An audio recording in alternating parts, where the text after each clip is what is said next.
Praise the lord. దేవుని నామానికి స్తోత్రాలు. మీకు అందరికీ నా వందనాలు. నిజమైనటువంటి ధన్యత మనం ఈ లోకమందు అనుకుంటాము.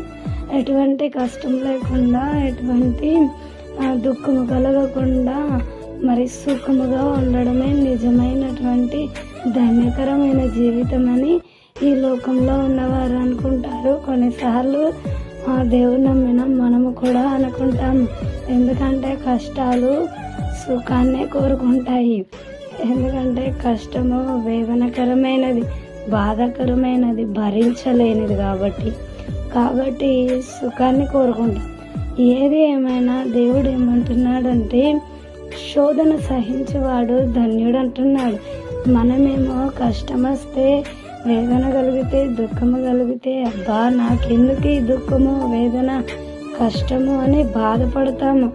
అది మనకి కీడుగా ఎంచుతాము. కానీ దేవుడైతే శోధన సహించువాడు ధన్యుడు. శోధనకు నిలిస్తే జీవకిరీటం ఉంటుందని దేవుడు మాట్లాడుతున్నాడు. అయితే శోధనలో నువ్వు పడుతూ ఉన్నప్పుడు నీవు ధన్యుడవు. ఎందుకో తెలుసా? దేవుడు తన్ను ప్రేమించే వారికి వాగ్దానము, నిబంధన చేసిన రీతిగా నీకు జీవకిరీటం ఇస్తానని మాట్లాడుతున్నాడు. ఆమె